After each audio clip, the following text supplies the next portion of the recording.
Silav, ez danîme li Sanîtona Kaliforniyayê li navenda herêmî wekî koordinatörê xizmetê kar dikim.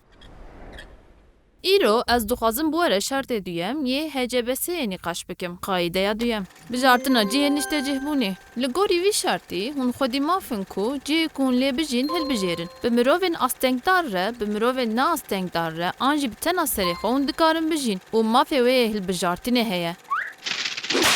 Ka em vegerin dema berî ku Lorenzo bar kiribû Sanoxê. Em bibînin banjoyek, saetek û du cewî çawa jê re bûne alîkar ku xaniyekî pir baş peyda bike.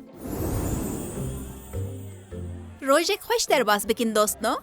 Spas dikim Venüs. Tu amadeyî, dosta min. Yani bi temamî. Canê min, tu bawerî ku tu ji xaniyê malbata xwe bar bikî? Namî, di jiyana xwe de tu carî ez ew qezê ewlenê dibim. Ez ji dîya xwe hez dikim lê sînorê wî qet tu neyê. Na û ma bi rastî ji ew qasî xerab e? Guh nedin min. Fêm dikim. Ez bê sebirim ji bo ku ez bi tenê bijîm.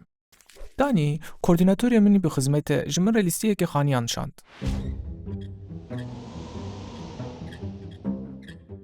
Nizanim canê min, tu emînî ku tu dixwazî bi tena serê xwe bijî? Ez gurekî yekane me cana min.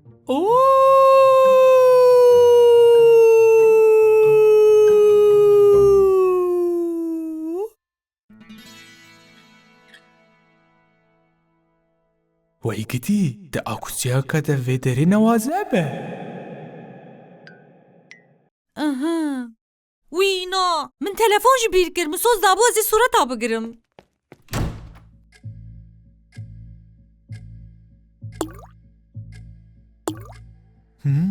Fire, fire, fire, fire, fire.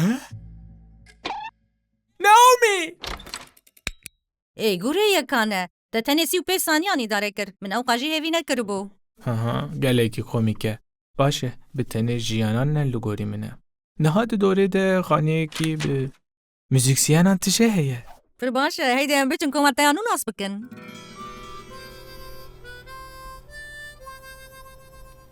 Leiden hevalno? Hey, ne ew qasî bilez, tu müzîkjenekî, bi wan re lê de.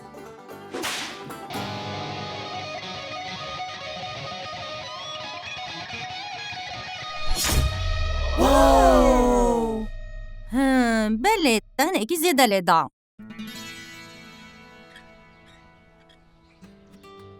Venüs?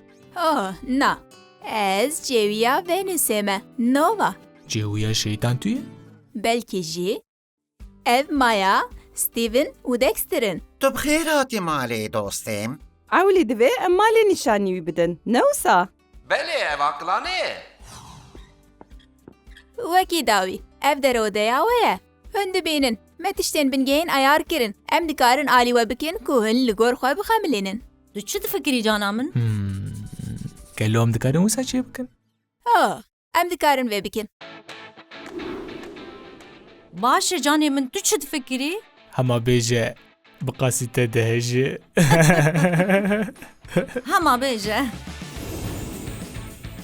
Lorenzo biryarda ku li Sanoxê bijî. Mafê her kesê heye ku cihê lê bijî hilbijêre û odeya xwe li gorî xwe bixemilîne. Ji bîr nekin. Tîma we ya plankirinê di her karî de hewl dide ji bo kesan bixebite û kesê di navendê de tuyî.